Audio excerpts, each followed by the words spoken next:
the video tag adds videos to your web page. So let's get an example here. The tag is the video. I'm going to put a space, and now I have to put a source, which is the URL of the file, or the video file. So I'm going to put the deleter.com/videos earth.webm. I'll talk about the different types of videos here in a second. And now I'm going to close that, and I'm going to close, let me stretch this out a little bit more, and I'm going to close that opening tag. Now I must put a closing video tag for it to work. If you forget to put this closing video tag, even if the video shows up on your page, the rest of the HTML on your page will be rendered inside the video tag, and nothing in your page is going to work.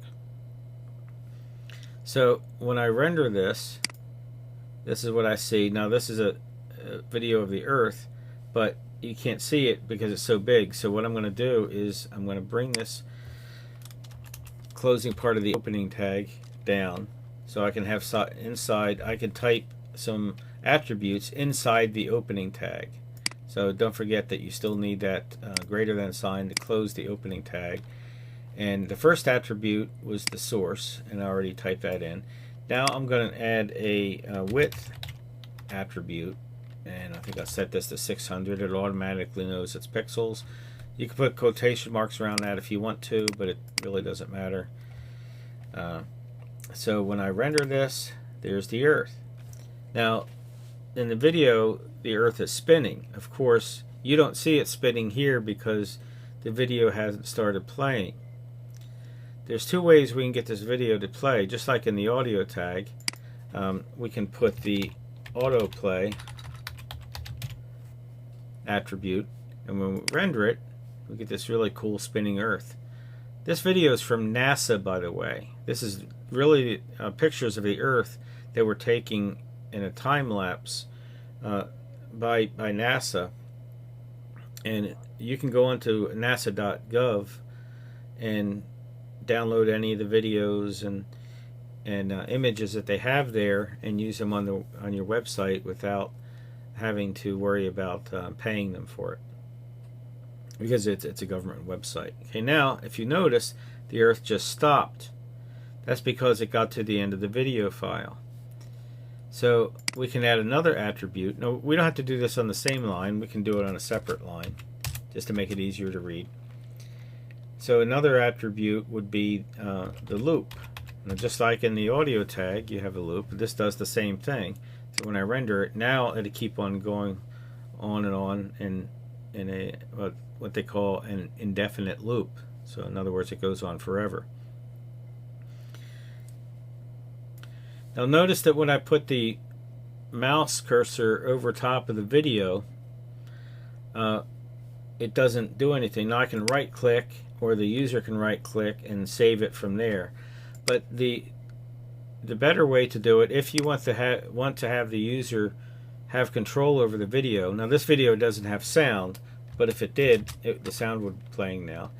If I want to give the user some control over it, you just type controls and render it. And now when I move the mouse over it, I can pause it, I can play it, I can change the track, so I can move it to any time segment of the video that I wanted to. I can change the volume here. There I muted the volume.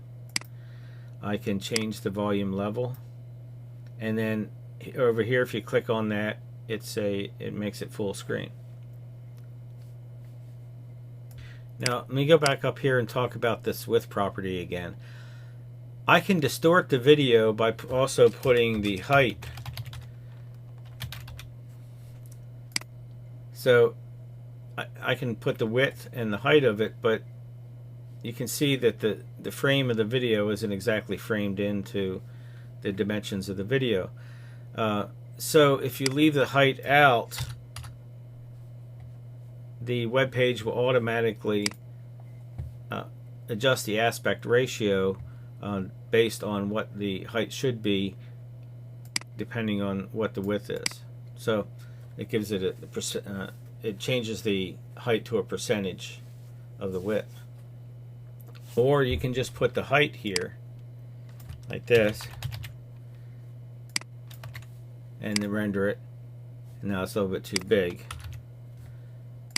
See, I can just change the height if I want to, and the width will change automatically. Okay, that's it for the video tag. You can have lots of fun with these videos. Oh, I did forget one thing. The format of the videos, I have a WebM format.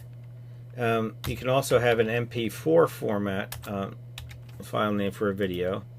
And lastly, you can have a video with the OGG file extension. So the WebM is free and open source, and it's actually a really good video format. The MP4 works on all the browsers, and the OGG, I believe it works on all the browsers, but it may not work on some of the older Internet Explorer browsers. But mostly people use MP4. But if you want a really sharp, crisp video that responds very well, WebM is the way to go.